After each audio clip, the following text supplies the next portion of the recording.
ये है talks news network और आप देख रहे हैं पॉलिटॉक्स, राजनीति का कच्चा चिट्ठा। भारत के सर्वोच्च न्यायालय ने तीनों कृषि कानूनों को लेकर केंद्र सरकार को करारा झटका देते हुए तीनों कानूनों पर फिलहाल रोक लगा दी है। सुप्रीम कोर्ट ने 4 सदस्यीय एक कमेटी बनाई है, जिसके तहत अब इन कानूनों पर चर्चा होगी। सुप्रीम कोर्ट ने दिल्ली की सीमाओं पर धरना दे रहे किसानों और सरकार के बीच 8वें दौर की वार्ता के बाद भी समाधान नहीं निकलने पर ये सख्त रुख अख्तियार किया है। सुप्रीम कोर्ट द्वारा बनाई गई ये कमेटी अपनी रिपोर्ट कोर्ट को देगी, जिस पर आगे फैसला होगा। वहीं कोर्ट द्वारा बनाई गई कमेटी के निर्णय पर सवाल उठाते हुए किसानों ने इसे किसान आंदोलन समाप्त करने का तरीका बताया। तो वहीं किसान नेता राकेश टिकैत ने इस कमेटी के सदस्यों के गठन को लेकर सवाल उठाए हैं, तो किसान यूनियन ने समिति के पास जाने से इनकार कर दिया है। सुप्रीम कोर्ट ने मंगलवार को हुई सुनवाई में तीनों कृषि कानूनों के अमल पर रोक लगाते हुए कहा कि कोई ताकत उसे नए कृषि कानूनों पर जारी गतिरोध को समाप्त करने के लिए समिति का गठन करने से नहीं रोक सकती तथा उसे समस्या का समाधान करने के लिए कानून को निलंबित करने का अधिकार है। साथ ही कोर्ट ने किसान संगठनों से सहयोग की मांग करते हुए कहा कि कृषि कानूनों पर जो लोग सही में समाधान चाहते हैं वे समिति के पास जाएंगे। यह राजनीति नहीं है।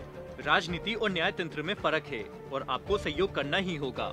वहीं कोर्ट द्वारा बनाई गई कमेटी का भले ही सरकार स्वागत कर रही है, लेकिन किसानों ने इसे सरकार की ही चाल बताया है। सिंधु बॉर्डर पर धरना दे रहे किसानों ने बताया है कि सुप्रीम कोर्ट द्वारा लगाई गई रोक का कोई फायदा नहीं है, क्योंकि यह सरकार का एक तरीका है कि हमारा आंदोलन बंद हो जाए।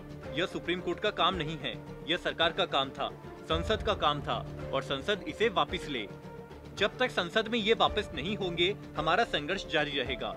वहीं किसान नेता राकेश टिकैत का कहना है कि माननीय सर्वोच्च न्यायालय द्वारा गठित कमेटी के सभी सदस्य खुली बाजार व्यवस्था यह कानून के समर्थन रहे हैं। अशोक गुलाटी की अध्यक्षता में गठित कमेटी ने ही इन कानूनों को लाए जाने की सिफारिश की थी। देश का किसान इन फैसले से निराश है।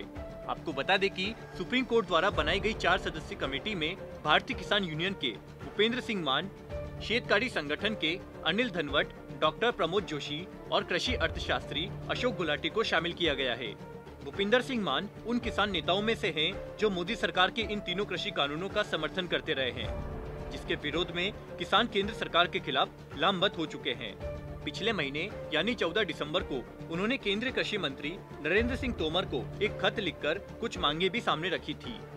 खैर, सुप्रीम कोर्ट ने तीनों कृषि कानूनों पर अगले आदेश तक रोक लगा दी है, तो वहीं किसान अब इन कानूनों को रद्द करने की मांग कर रहे हैं। किसान संगठनों और सरकार के बीच कई दौर की वार्ता हो चुकी है और अगले दौर की वार्ता 15 जनवरी को होनी है। अब देखना ये होगा कि वार्ता से क्या निकलकर सामने आता है। पॉलिटॉक्स ब्यूरो, दिल्ली। ये है टॉक्स न्यूज नेटवर्क और आप देख रहे हैं पॉलिटॉक्स, राजनीति का कच्चा चिट्ठा।